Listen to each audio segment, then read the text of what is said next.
मेरे प्यारे देशवासियों, हमारी परंपरा और संस्कृति का माँ गंगा से अटूट नाता है। गंगा जल हमारी जीवन धारा का अभिन्न हिस्सा रहा है और हमारे शास्त्रों में भी कहा गया है, नमामि गंगे तव पाद पंकजम सुर असुरई वंदित दिव्य रूपम भुक्तिम च मुक्तिम च ददासि नित्यम भाव अनुसारेण सदा नराणाम।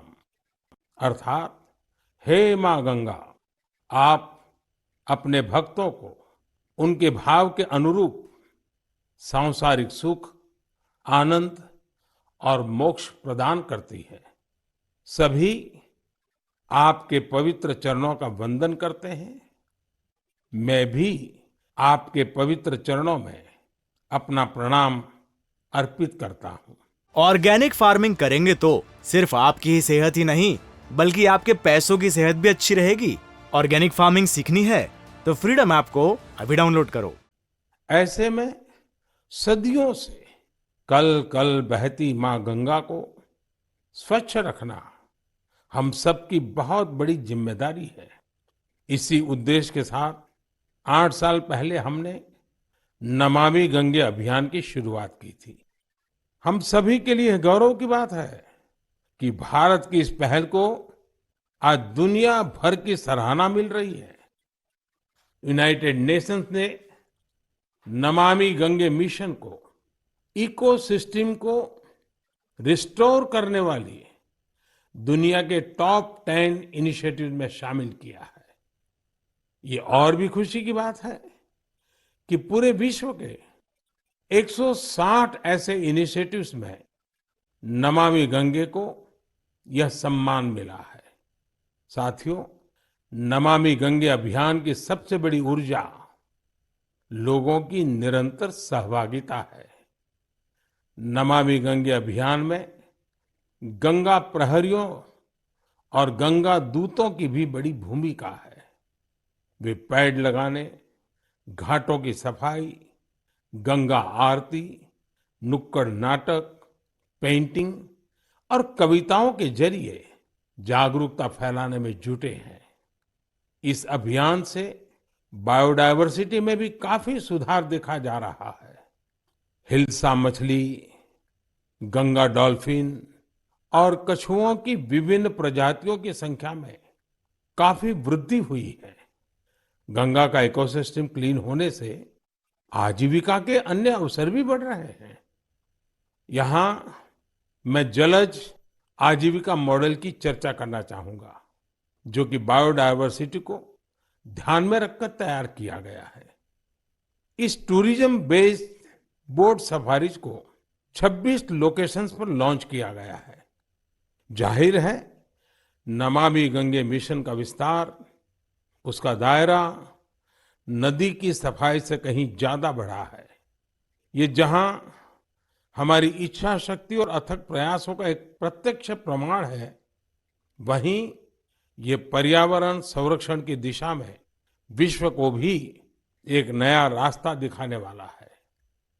मेरे प्यारे देशवासियों, जब हमारी संकल्प शक्ति मजबूत हो तो बड़ी से बड़ी चुनौती भी आसान हो जाती है। इसकी मिसाल पेश की है सिक्किम के थेगू गांव के संगे शेरपा जी ने।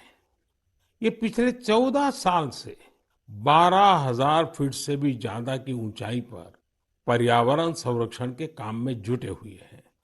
संगे जी ने सांस्कृतिक और पौराणिक महत्व का सोमगो लेक, उसे स्वच्छ रखने का बीड़ा उठा लिया है। अपने अथक प्रयासों से उन्होंने इस ग्लेशियर लेक का रंग रूप ही बदल डाला है। साल 2008 में संगे शेरपा जी ने जब स्वच्छता का यह अभियान शुरू किया था, तब उन्हें कई मुश्किलों का सामना करना पड़ा, लेकिन देखते ही देखते उनके इस नेक कार्यों में युवाओं और ग्रामीणों के साथ ही पंचायत का भी भरपूर सहयोग मिलने लगा। आज आप अगर सोमगो लेक को देखने जाएंगे तो वहां चारों ओर आपको बड़े-बड़े गार्बेज बिन्स मिलेंगे। अब यहाँ जमा हुए कूड़े कचरे को रिसाइकलिंग के लिए भेजा जाता है। यहाँ आने वाले पर्यटकों को कपड़े से बने गार्बेज बैग्स भी दिए जाते हैं ताकि कूड़ा कचरा इधर-उधर न फेंके। अब बेहद साफ सुथरी हो चुकी इस झील को देखने हर साल करीब 5 लाख पर्यटक यहाँ पहुंचते हैं। सोमगो लेक के संरक्षण के इस अनूठे प्रयास के लिए संगे शेरपा जी को कई संस्थाओं ने सम्मानित भी किया है। ऐसी ही कोशिशों के बदौलत आज सिक्किम की गिनती भारत के सबसे स्वच्छ राज्यों में होती है। मैं संगे शेरपा जी और उनके साथियों के साथ साथ देश भर में पर्यावरण संरक्षण के नेक प्रयास में जुटे लोगों की भी हृदय से प्रशंसा करता हूं। साथियों, मुझे खुशी है कि स्वच्छ भारत मिशन आज हर भारतीय के मन में रच बस चुका है। साल 2014 में इस जन आंदोलन के शुरू होने के साथ ही इसे नई ऊंचाइयों पर ले जाने के लिए लोगों ने कई अनूठे प्रयास किए हैं और ये प्रयास सिर्फ समाज के भीतर ही नहीं बल्कि सरकार के भीतर भी हो रहे हैं। लगातार इन प्रयासों का परिणाम ये है, कूड़ा कचरा हटने के कारण, बिन जरूरी सामान हटने के कारण दफ्तरों में काफी जगह खुल जाती है, नया स्पेस मिल जाता है। पहले जगह के अभाव में दूर दूर किराए पर दफ्तर रखने पड़ते थे। इन दिनों ये साफ सफाई के कारण इतनी जगह मिल रही है कि अब एक ही स्थान पर सारे दफ्तर बैठ रहे हैं। पिछले दिनों सूचना और प्रसारण मंत्रालय ने भी मुंबई में, अहमदाबाद में, कोलकाता में, शिलांग में, कई शहरों में अपने दफ्तरों में भरपूर प्रयास किया और उसके कारण आज उनको 2-2, 3-3 मंजिलें पूरी तरह नए सिरे से काम में आ सके ऐसी उपलब्ध हो गई। ऑर्गेनिक फार्मिंग करेंगे तो सिर्फ आपकी ही सेहत ही नहीं बल्कि आपके पैसों की सेहत भी अच्छी रहेगी। ऑर्गेनिक फार्मिंग सीखनी है तो फ्रीडम ऐप को अभी डाउनलोड करो। ये अपने आप में स्वच्छता के कारण हमारे संसाधनों का ऑप्टिमम यूटिलाइजेशन का उत्तम अनुभव आ रहा है। समाज में भी, गांव-गांव, शहर-शहर में भी, उसी प्रकार से दफ्तरों में भी ये अभियान देश के लिए भी हर प्रकार से उपयोगी सिद्ध हो रहा है।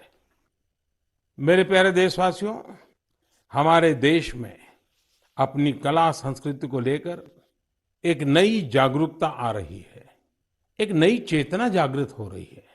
मन की बात में हम अक्सर ऐसे उदाहरणों की चर्चा भी करते हैं जैसे कला, साहित्य और संस्कृति समाज की सामूहिक पूंजी होते हैं।